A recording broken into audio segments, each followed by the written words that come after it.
Welcome to the Knowledge for Men show. Your life will never be the same. Your level of success will seldom exceed your level of personal development. I want to die empty of regret. I want to die empty of my best work. We don't understand who we are. Instead, we're living out somebody else's narrative. What one man can do, another man can do. If it's been done, it can be done again. Being yourself and being your truest, most authentic self in every moment. If it scares you or makes you a little afraid, do it. Follow your heart and your gut. The first stage, I think, is finding you, like finding out who I am today. Stuff will not work. You will have things that fail. Success is when you're a happy, fulfilled person. How do you define success? It's your life, and you are the creator of the movie script that is your life story. Attention, if you are a frustrated man who feels like he is not getting the results he wants in his life, health, wealth, relationships, and personal growth, then I've got a powerful free video training for you to help you become a strong, grounded man so you can unlock unlimited power in your life, business, and relationships. Go to kfmconfidence.com to get instant access to this training. Again, that's kfmconfidence.com. If you want a Cliff Notes version of the best material that I've learned after 300 interviews on this podcast about being a stronger, more powerful man, then it's all here at kfmconfidence.com. All right, guys, welcome to the show. I'm here with Paul McGregor. He's the founder of MFM, mensfashionmagazine.com. He's also a suicide prevention author. He's been featured in major publications such as GQ, Vogue, Esquire, along with being interviewed by other leading brands such as The French Connection, River Island, and Race. And all right, Paul, welcome to the show. Good to be here, man. How are you? Doing good, doing good. It's a beautiful day here in San Diego. Where are you located right now? I'm in just outside of London, so it's evening time for us here, but we've had some nice weather, actually, believe it or not, over the last week or two. Ah, that's great. That's great. And so, Paul, we start off every show with a favorite success quote, something that the guest has lived by, maybe a saying that's helped you on your journey. So what do you got for us? For me, it's a quote by Wayne Dyer, Dr. Wayne Dyer, and that's when you change the way you look at things, the things you look at change. Very simple, but let's break it down. Definitely. It's a massive shift for me. I've got it on my home office, just written there. And I think perception's the biggest thing. As soon as you change your perception about anything, whether it's being stuck in traffic, whether it's a business, a relationship, a certain person at work, I think as soon as you change your perception on it, it massively changes the way the way you react to it. Does this have anything to do with your work that you do around depression? I think so, definitely. I think, it was a quote that I read maybe, I'd say about 4 or 5 years ago now, and it really resonated with me. And I think, in terms of the work that I do in terms of depression, I think perception is definitely the main thing that can help you overcome that depression for sure. Yeah. Let's say, for example, a guy's going through a serious breakup or divorce. You could look at it as you just lost this person. It's the end of the world. I'm a failure. I am ruined. All women must view me this way. Or you could change that perception into, wow, this is another chapter. I have more time now. I have more energy now. I may have more money now to spend. Exactly. I now have more time for myself. Oh, what about those other hobbies that I put away? Maybe I could pursue those, and you can view it in that light. Definitely, definitely agree. Especially with divorce, I think a lot of people see that as failure. And I can't remember where I heard it, but you should look at that as, a success in a way. You should reward yourself for what you learn from the relationship. Maybe not the divorce, but what you learned from the relationship. Absolutely, yeah. Well, even to the divorce. I mean, it's a huge. Yeah. It's hard to see now, but it's a huge learning experience. I think for men, breakup or divorce, any sort of major loss, any type of loss, because it still is a major loss, whether or not they're living or not. It's a huge loss to break up, divorce. I think it's extremely difficult for men. I think men don't have, in many ways, a support system around them where they could share how they're feeling about that loss, and they feel very alone and closed off. I agree. Yeah, definitely. What is it that you are doing, and how did you get here? How did you get on my show, Paul? Let's. Well, how the hell did this guy get on my show? I'll try and cut the long story short. So basically, a turning point for me was 7 years ago. I lost my dad to suicide, and this was something that was completely out of the blue. My dad, just to reel off a brief background of him, he was an athlete. He was a national veteran champion of 1500 meters. He had a well-paid job. He had a part-time physiotherapy business. He had a psychology degree, read self-help books. He had a nice family, a nice support group. And he had a breakdown, just went from being this loving, caring guy to me seeing him cry for probably the first time. And within that period, and 2 weeks later, he attempted to take his own life for the first time. Didn't succeed, came out of it completely ignoring the fact that we thought he obviously attempted suicide. He said he didn't, he would never do that. Got back on track for a little bit and then was never himself. 6 months later, ended up taking his own life. I was 18, nearly 19 at the time, working in a 9 to 5. And that was the biggest wake up call for me. It was like, I need to do something with my life. So I left my job and went to start a men's clothing business, online business. And then that was when my online journey started sort of 7 years ago. And I've been working online since and created freedom in my work, which I love. But the main thing with me is understanding that when my dad died, I buried everything.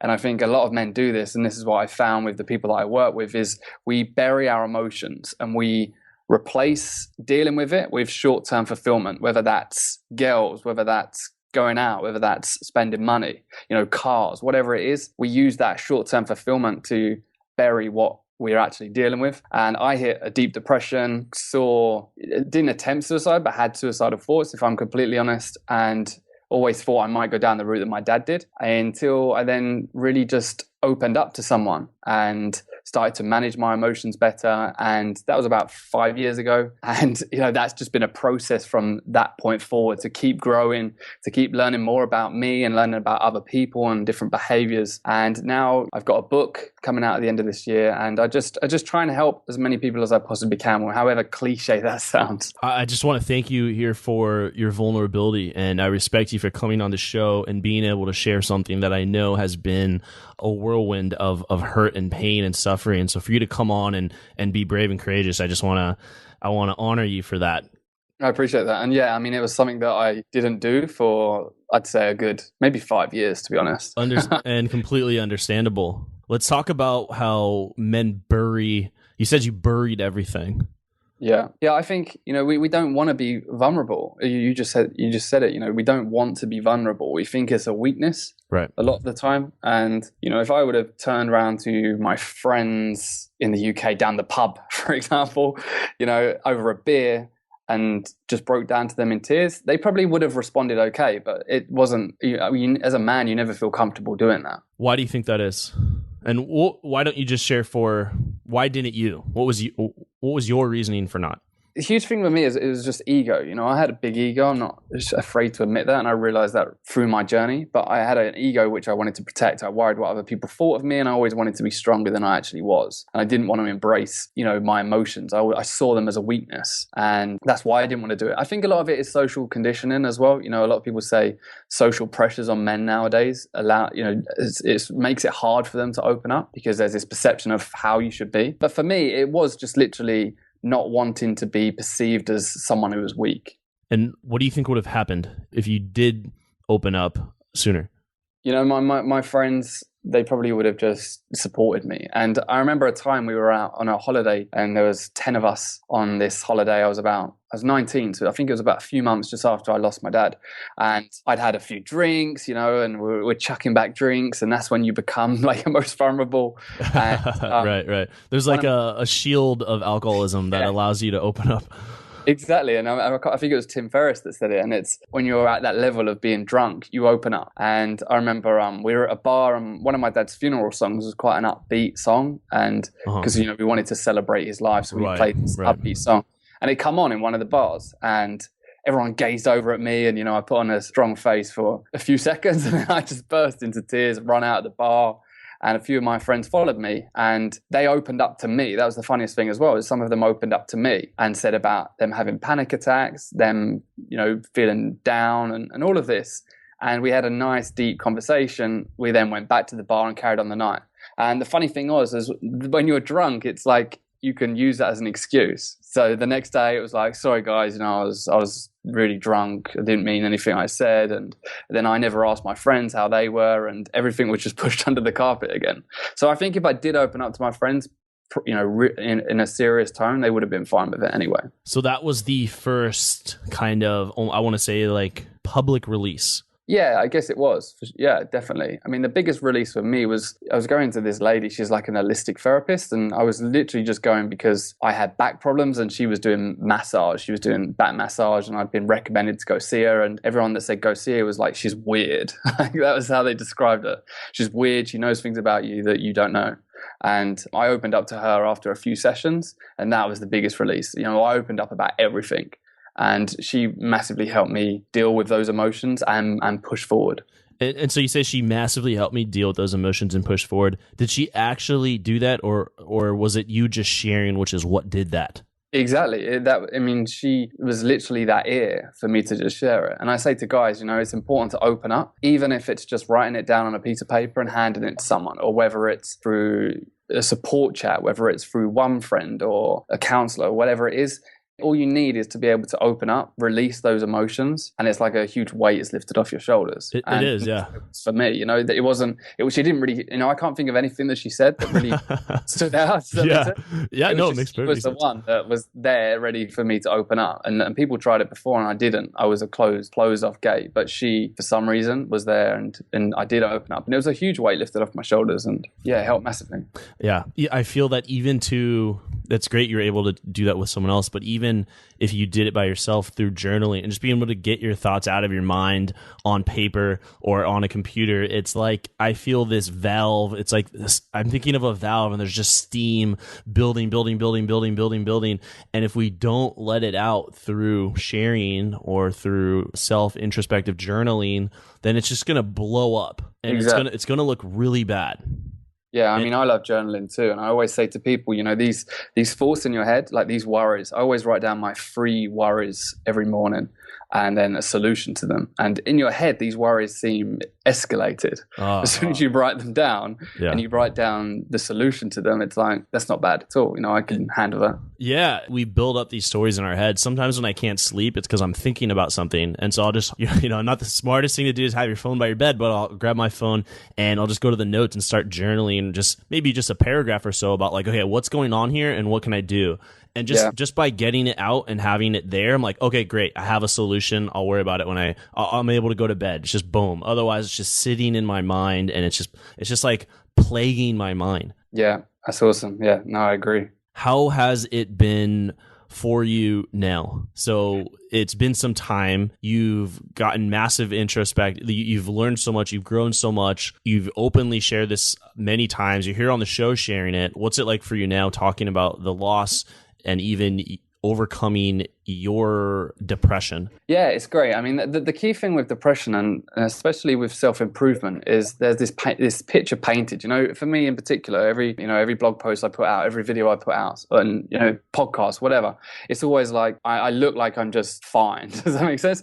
But with depression and with everyone, I still have bad days, and everyone has bad days. But it's just I've built that foundation now. Whereas before I didn't have that foundation. So when I hit depression, it was hard to get out of it. Whereas now I have those habits. I have, journaling. I have this foundation, this conditioning now in my mind that if I do have a bad day, I can easily bounce back. And I think that's the biggest thing for me. But in terms of moving forward, it's just continually experimenting, continually just trying to be happy, be more present. I recently become a dad as well. Okay, congratulations.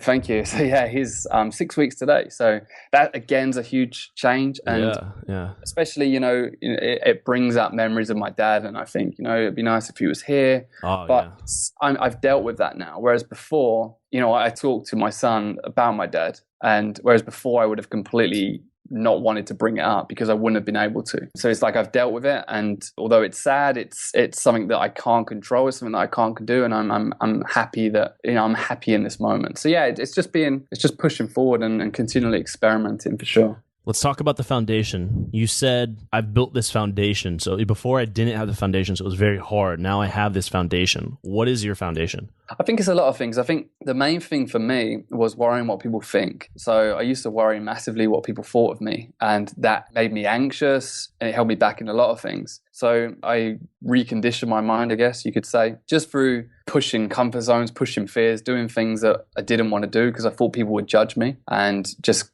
continually doing that's allowed me to stop worrying what people think. What are some of those fears, like some examples, even if it's really small or if it's really big? Yeah, I mean, it's just like YouTube. I used to put YouTube videos up about 6 years ago because I saw the potential in it, but I worried what people would see it and what people would say. So I used to put a video up. About 2 weeks later, I'd take it down.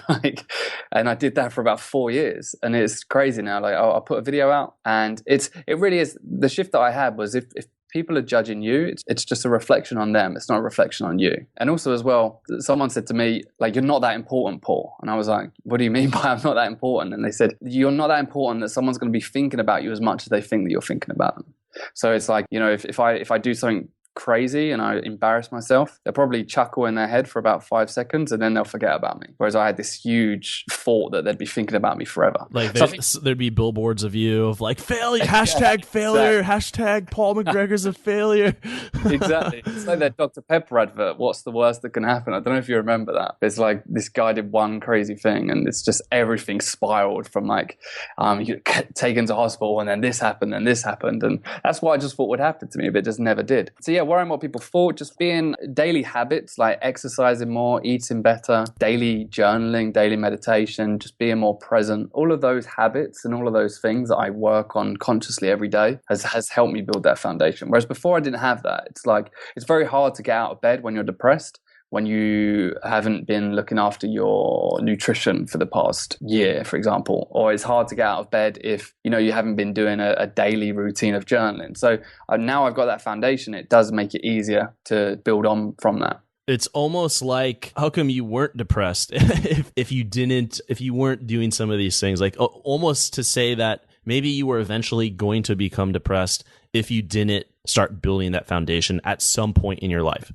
Yeah, for sure. And I think that's the main, suicide is the biggest killer of men under the age of 50. Is that, what kind of statistic is that? I think that's probably just in the UK. Okay. That's big. And exactly. I'm sure if it's like that in the UK, it's also symbolic to a lot of other countries as well. I think in the UK alone, and I think America will probably be higher than this, but in the UK alone, shut up. Just for the population. Like, okay, population. Okay, nothing. Okay, we'll leave it at that. A man dies every 2 hours in the UK from suicide. From suicide. Wow. Yeah. So yeah, exactly. And I mean, that doesn't include, people dying from alcoholism, people dying from drug overdoses. So yeah, it's a huge statistic at the moment. I only found this out, about 2 years ago. Have you seen a statistic where it shows men dying from suicide under 50 and then also women? Is it significantly different? I haven't seen it, but I know that in the UK, 76% of suicides last year was men. So 24% are women. Wow. And so I think what we could draw is just a couple of things we've already been talking about, which is women, I feel, are more open to having those type of conversations and releasing that gas or that steam we were talking about a lot sooner. And I think women can I think men too, but I think men will just kind of like brush it off. But women, if they see their friend upset or their sister or their daughter really upset or something going on, like they'll address that and they're more receptive to having that conversation versus men where we try and, you said buried everything earlier. And I think that's symbolic to a lot of men. Yeah, that is definitely, for all the research I've done and everything that I've looked into, that for me is definitely the biggest reason behind that statistic. And I always say this, is like if you work in an office, for example, and you walk into work and one of your co-workers who's a woman is crying to another woman, you typically look over and you probably think, she's maybe split up with a boyfriend or she's had something that's happened to her. Whereas if you walked into work and there was a man crying his eyes out hysterically to another man, you pay more attention to it because it's like, what's happened? Like something drastic must have happened. And I'm not saying that every man has to cry like hysterically, but it's just the fact that, like you say, we believe that we can't open up. We believe it's a weakness, whereas women, on the other hand, have more of a support group and probably believe that they can open up a lot more. And maybe want to open up and will open up. At any point during your situation, in your crises, did you want to open up? Like you were kind of yearning for someone to open up to? Or had you completely buried that thought? I think definitely I wanted to open up. The issue with thinking back to how I was and thinking about to how a lot of people are is you have that victim mindset. So you feel like you can't open up because you feel like everything's against you. So it's like, you know, I want to open up to them, but they're going to say this, or they're not the right person, or they might. And you feel like a victim. You feel like everything's going against you and everything will go against you. So I think that's what held me back from opening up as well, although I definitely did want to. Yeah. And like we talked about earlier, people probably would have been very receptive to you. Exactly. Yeah, definitely. And I mean, the thing is with that as well is that it's a support group. So there's men who are more open to other men, that in terms of listening, in terms of offering help. It can be as simple as just, you know, listen to a podcast like this. Some people can relate to other people, you know, or join in a Facebook group, or, you know, there's forums, there's support groups. All of these, although they're minor, can offer that same release than feeling like you have to open up to all of your friends down like a bar, or open up to your best friend. You don't have to do it a certain way. It's just being able to open up in some way, which will help. How do you think most men view opening up? And how do you now view opening up? I think a lot of men do feel of it like as a weakness, that you're asking someone for help, you know, whereas a lot of men don't want to ask people for help. Oh. They want to deal with it themselves. They want to show that they're strong. They want to show that they can handle their emotions, whatever's going on, you know, whether they're stressed out at work, whether they're stressed out with finance, with, you know, in the relationship. They don't want to show their emotions because they believe it's a weakness. Where on the other hand, it's probably a strength. You think of some of the most successful men, a lot of them are very open. A lot of them are very vulnerable as well. So I think that's definitely, I think some of the most successful men and some of the most happiest, fulfilled men aren't afraid to open up because they see it as a strength. Boom. And I think it starts with admitting that you can't do it alone. Yeah, for sure. I think that's really hard for men to say. It's like, no, I can do this on my own. Like anything that I've done that's been cool in my life, I did not do it alone. This podcast, it's not just me doing this. If people think I'm really the one who does this, like I have a team of people who support me and who are extremely passionate about this whole thing and this whole movement, this content, and helping men out. And I'm not the only one who does this. I'm not the only one who helped me overcome my serious breakup when that happened many years ago. Or I'm not the only one who played a part in when I quit my job and just to start this. Like there was a lot of people, friends, people, resources, books. Like I haven't done anything great in my life. I've done it with the support of other men and also women. Yeah, no, I agree. I think it's not seeing failure as a negative as well. And like you say, being able to ask people for help. I always say the quickest way to learn something is to find a mentor. And a lot of guys shy away from that because they don't want to ask for help. You know, if you want to get jacked in the gym, like go and find someone who's already jacked and ask them how they done it. And a lot of guys don't want to do that because they feel like they have to do it on their own. But you know, every successful man, I'm sure you have as well, and the journey that you've been on has had someone guide them in some way. Absolutely.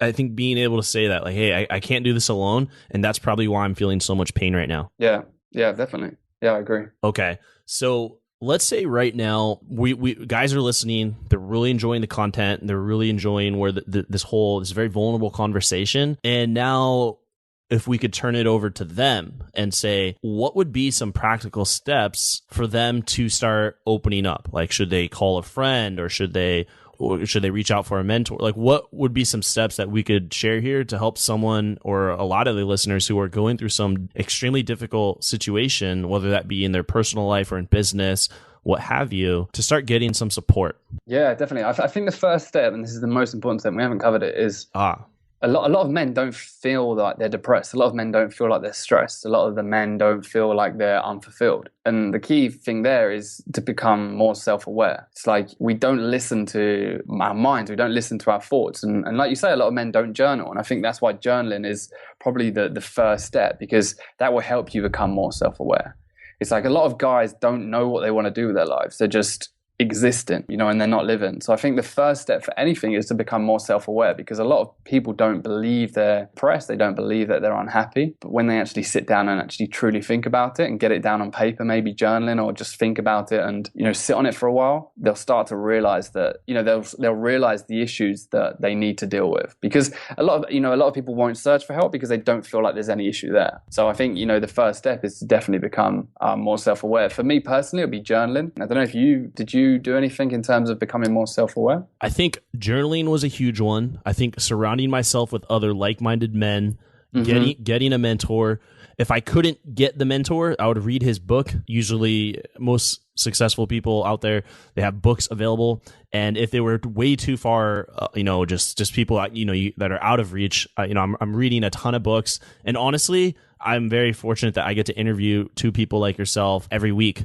And actually today, 4 people, and just got a lot going on. But I've had over 300 episodes, and so Knowledge for Men honestly has been my PhD in life. Yeah, I love that. Now I think reading books as well. And I always say to people, sometimes, people do get too tied up with motivational stuff on YouTube, like videos and motivational speeches. A lot of people, so many men and women in particular as well, they have quotes on their wall, but they never actually do anything about those quotes. Like they never actually take action on them. Same with motivational things. But I think reading and watching motivational, videos, whatever it is, can offer like an angle that you've never ever thought about. So you might read a book and there might be like a paragraph that really resonates with you, and it really opens up something that you can then think, more into. So yeah, I agree with you on reading as well. So yeah, number 1, be more self-aware. 2 is then just taking action on it, whether that's there's no right or wrong way, like whether that's opening up to someone about the things that you're struggling with, of course, which is the big one which you spoke about, or whether it's just looking at some of the bad habits that aren't in alignment with who you want to become and introducing some new habits. I think learning as much as you can is key as well. Like I listen to so many podcasts. I listen to this podcast, of course. I listen to audio books when I'm going. I'll read. Just learning as much as you can, because they say when you feed your mind with negativity, that's all you're going to become. So I refrain from watching the news, from reading newspapers. As soon as I get a moment, I'll be listening to something that I'll learn from. So I think they're the 2 main things: is become self-aware, and then 2, obviously take action, whether that's opening up to someone, whether that's new habits, whether that's finding a mentor, a coach, a support group, going to a support group locally in your area that you can connect with other like-minded guys. Those are the 2 main things. I think that's huge. Hopefully that helps. It definitely does help. It sounds too broad, but I think, action is the most important thing. The thing with my dad is he had a psychology degree and he had numerous self-help books. Some of the best self-help books I've read and I've learned from are the ones that were on his bookshelf and the ones that he'd read. But the issue with that is obviously he never took action on them. So, for me now is when I read a book, I make sure I do something that I've learned from within that book, within that day. So I always want to take action on things. Yeah. They say knowledge is power. It's applied knowledge is power. Yeah, definitely. Yeah, knowledge is just, in many ways, it could be noise. If you're not actually doing anything with it, then it's almost like you have this amazing opportunity in front of you where all the information you need is available to you. Anything that you need it's available to you. Like 100 years ago, that's why universities were so infamous. It's because that's where the knowledge was. It was with the professors, it was the books, it was the right people. But almost everything, that you're learning in a university, it's online. It's available, or you could just go buy the book. And it's incredible, this opportunity we live in. But with all that information, it can become information overload. And so we have to get into a state of action in order to get anywhere in our lives. I mean, for yourself, you came out of a really dark situation. If you weren't taking action, where do you think you would be now? That's a good question. Yeah, I wouldn't know. I'm guessing nowhere in the situation that I'm in now. And I think I'd probably be stuck in a 9-to-5 and being very unfulfilled and probably just existing. Even maybe I wouldn't even be doing that. Maybe I wouldn't even be able to function for a 9-to-5 because I was in a deep hole. So yeah, I think that the key thing as well is like you say, applied knowledge. But I think that there's a huge perfectionist trap as well, and that's what I fell into early on. Yeah. I wanted to be perfect. When I started a business, it needed to be perfect. Everything needed to be perfect. And there was guys out there making 20 times the amount of money I was making. They weren't spending as near enough amount of time as me, and it wasn't as perfect as mine. But I'd put so much stuff off because it wasn't perfect. And as soon as I understood that any kind of action is better than perfection, then that's when, in anything in life, whether it's relationships, whether it's getting in better shape, I think you're never ever going to be perfect. So don't strive for being perfect. Yeah. I think that chasing perfection will be the death of that endeavor. Yeah, Definitely, for sure. Yeah, unless it's your CPA, I'm like, okay, be perfect. Yeah. You need to be perfect. You there are no mistakes allowed from you. Yeah. No. But no, just kidding. But yeah, you said it a few times in this episode, but you talk about just existing. It's like, oh, I would just be existing, or you don't want to be, just existing there. What do you mean by just like existing? What does that look like? So yeah, this is probably something that it shouldn't offend people, but I don't know whether I have a different mindset. You probably share the same mindset, but there's so many people that just settle. They'll settle for that 9-to-5 job. They'll settle for that relationship that they're not happy in. They'll settle for the income that they're taking, the savings that they've got. And the example is for me, I live outside of London. So people commute into London every single day. And sometimes I go into London maybe a couple of times a month. And I go and there's literally these people that will get the same train every day. They'll stand in the same place every day. They'll sit on the same seat every day. Wow. They see the same people. They don't acknowledge anyone. They just sit there. They then go into work. Same thing every day. Leave the office same time. Home, gym, bed, on repeat. And these are the people, and it's, I've spoken to a few of them and some of them are happy with it. Like, I'm not saying that that's the thing that you shouldn't be doing. If you're happy with it, that's fine. But a lot of them, it's just like a machine. It's just like they're just doing it without even know that they're doing it. And I always think then when you hit maybe 50, 60, and you forget all those years that you stood on that train, are you just going to regret it? And I think that's what I mean by existing, is it's just settling for being okay and not pushing forward and trying to be the best person that you can possibly be. Yeah. It takes effort to then, let's say, exist. Yeah. Like you've just been and like kind of going with emotions, like you're existing, but like to really exist in the world, like it's going to take more than just that base minimum of just doing what's expected of you.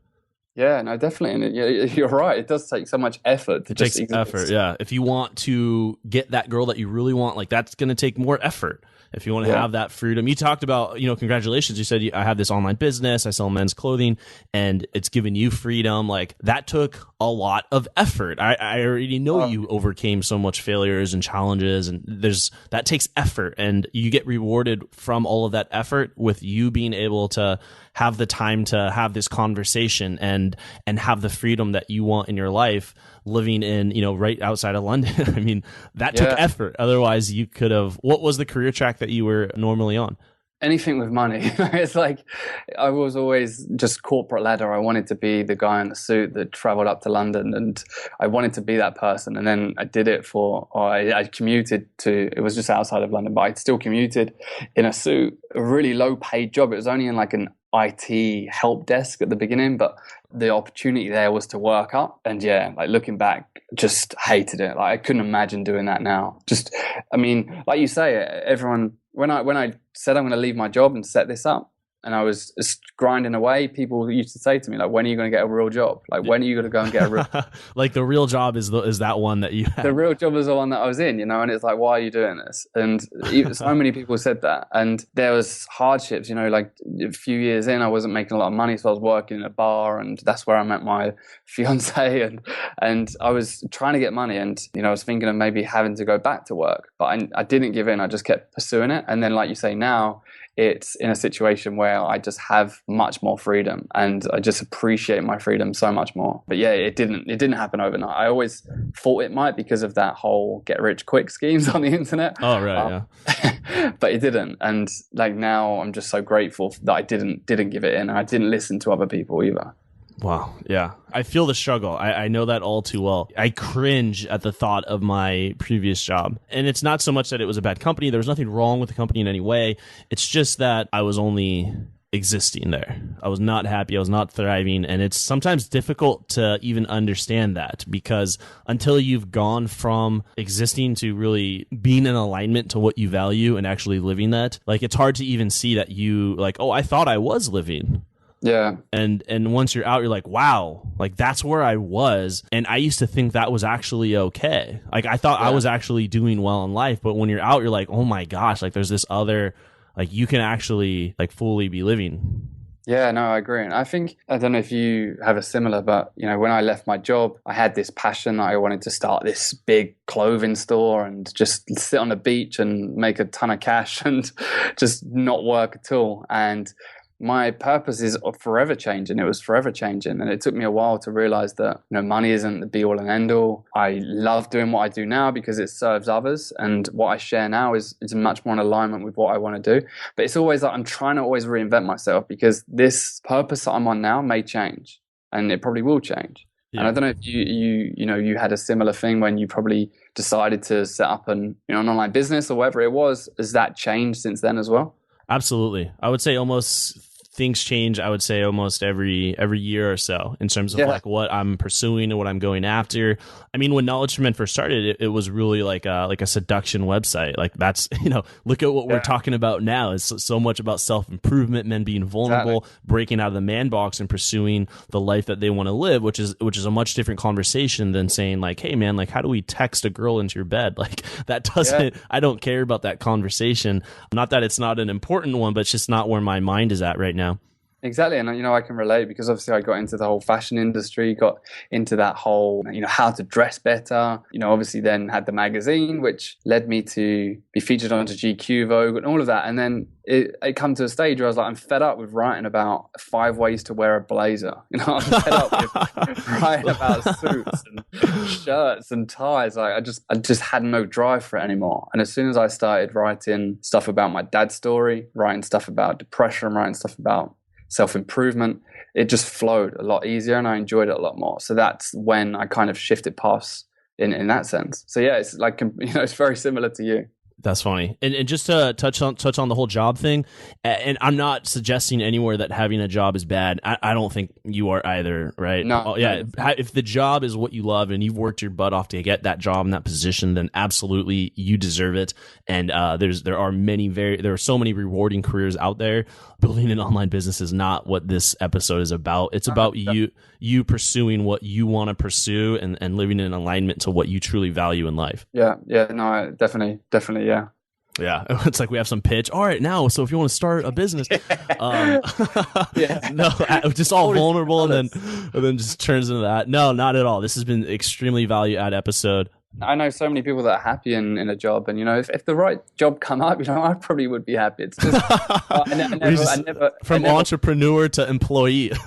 That's your next. The thing is with me is that I never want to be tied down. I never want to be dictated to, I guess, and that's just my mentality. But a lot of men that I know like that security. They like that routine of getting up and going into work at the same time and coming home and completely shutting off and having weekends off. And not saying that I don't have that or you don't have that, but that's just my viewpoint on it. There's nothing wrong with having a job for sure. Yeah, make it work for you. Okay, let's dive into the knowledge round. Just want to go. Actually, I don't even know if we can go any deeper. We've gone so. I usually say, all right, we're going to go deeper, but we've been very deep. So we'll just continue the conversation in the knowledge round. Just going to ask you some rapid fire questions here. So are you ready for the knowledge round? I think so. Oh yeah. You were saying earlier, oh, I'm scared for this. Yeah. Knowledge in this, like what?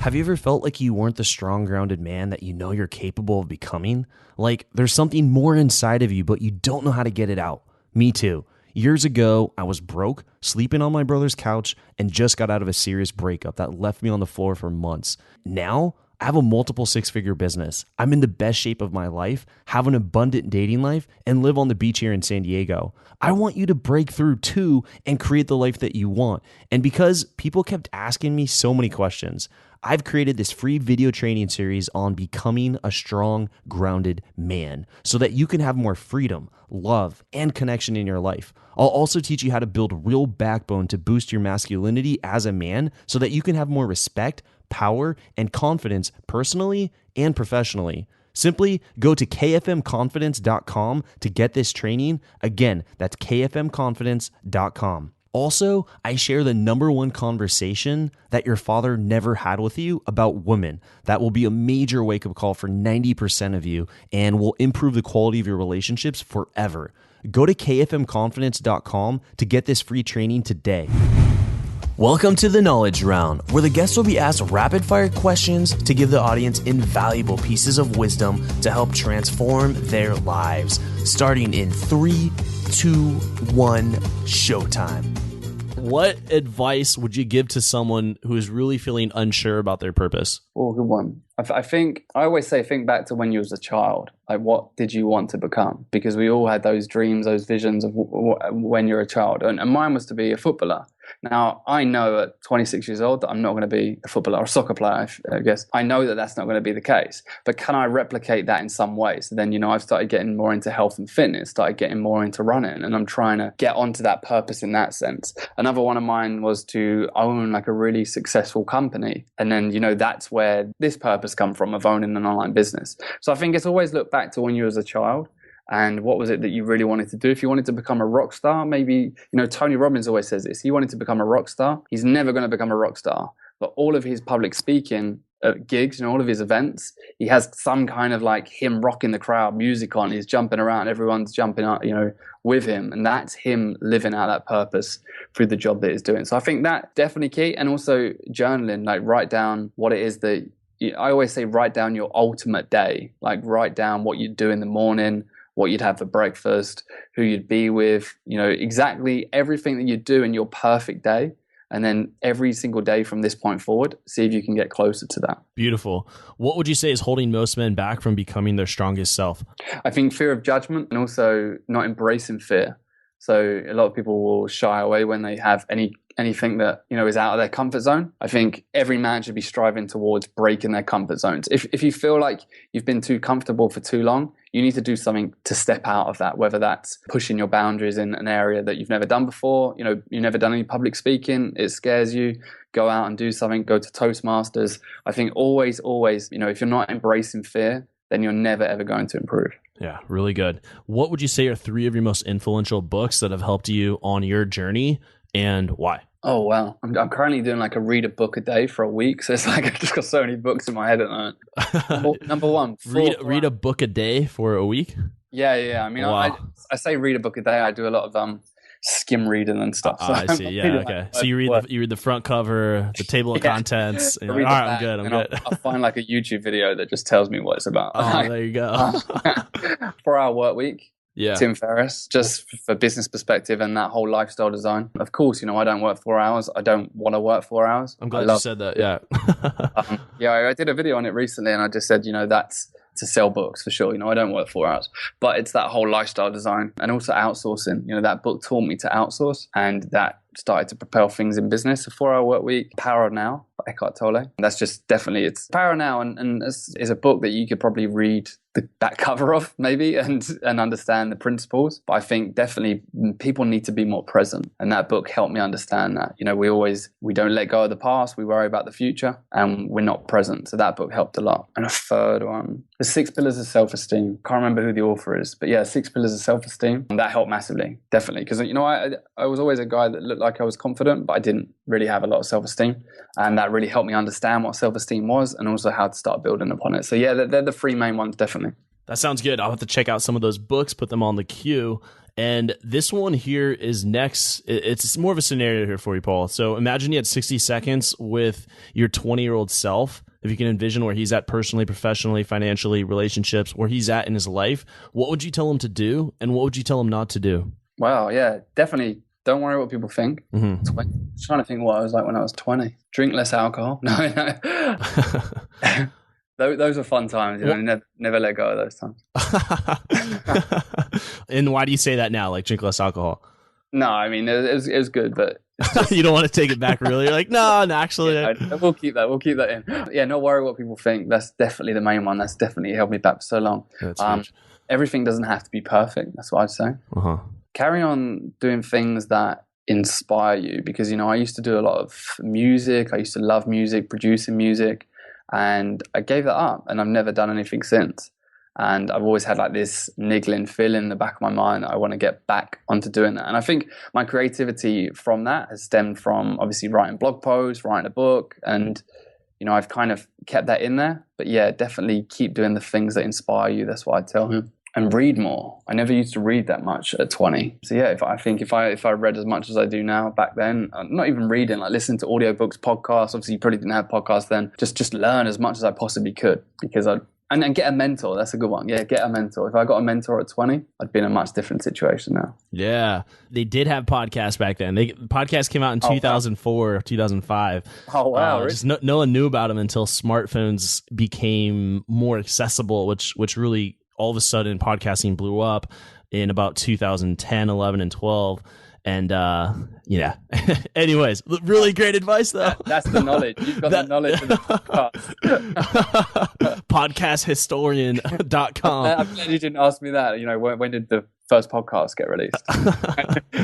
Really good stuff here. And I think so much of, you know, what we've been talking about is really important for men to hear. You know, I don't say that in every episode. It's meaning you drop the suicide statistics, and they're so much different than female versus men. And I do believe it's because men aren't opening up and they're viewing this sort of man box, which is like this, you know, persona that I have to be strong and hide my emotions and quote unquote be a man. But if that kills you, is it really worth it to quote unquote be a man that was dictated through media and social type of like societal conditioning? I mean, does it really matter? And I think that we've really hit some big topics here on this episode, Paul. Yeah, no, it's a pleasure to be on here and share the story as well. So, you know, I appreciate it, Andrew. What's exciting you now today? Like what's driving you out of bed in the morning besides this, you know, podcast we're doing today? In terms of what I'm working on? Yeah. Or just personal life. Yeah. Personal, just being a dad, just being with family. You know, I've learned over the years to not work as much as I used to. You know, a lot of people say that they're working, but they're not. So I work more efficiently now, and I spend more time disconnecting, because I think that's probably the biggest productivity tip that I learned out of all the books I read. Such as crazy. What do you mean? Not work. Like not work. You know, if I switch off and spend time with family, when I switch on, I'm more productive. So whereas before I used to, you know, think that I had to work 16 hours, grind away, ignore everyone else, not disconnect, because I'd get more work done. Whereas on the other hand, you know, I probably wasn't getting a lot done because, you know, I wasn't in a productive state. So I switched off a lot more now. I enjoy life a lot more. Yeah. And yeah, just for me, I'm working on the book, which comes out at the end of the year, just consistently trying to put out more and more content. And all of that drives me for sure. You know, it sounds cliche, and I'm sure you can relate. Just being able to help others, even if it's just a few, is what drives me, definitely. Yeah, this has been a fantastic episode here. And we've gone so deep, and you've shared so many golden nuggets here on this episode. For all the listeners, they can follow up with Paul. I'll give a couple links here. So pmcgregor.com, and then also mensfashionmagazine.com to follow up with Paul and the exciting work that he's doing. Perfect. That sounds good. Those are the two main ones, definitely. And if anyone wants to, you know, reach out, if you go over to pmcgregor.com, just contact me. You know, I'll always reply to everyone. And yeah, it'd be great to hear from you for sure. Awesome, Paul. Thank you so much for sharing your story, being extremely vulnerable here, and being a role model, being an example of what that looks like. And we've impacted thousands of guys today. Thank you so much for your time. No worries. Thank you for giving me that platform, and I appreciate your time as well, buddy. Thank you for listening to the Knowledge for Men podcast. Hundreds of interviews and millions of downloads later, we're continuing to build an international movement, and we're just getting started. So if you enjoyed this episode, go ahead and leave a helpful review in iTunes, because it really helps the podcast grow so we can impact even more men in the world who need this. Guys, this is all about living with purpose, where every day you only do things that matter to you. You wake up, live with purpose, and take massive action towards the life you want. And always remember, love the life you have while creating the life of your dreams.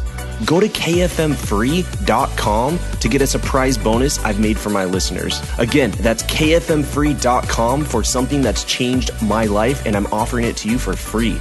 Also, check out my Amazon best-selling books that I've written for you to help you crush life at kfmauthor.com. Again, that's kfmauthor.com to see all the books I've created to help you break through in life. This is your host, Andrew Farabee, founder of knowledgeformen.com, and I'll see you in the next episode.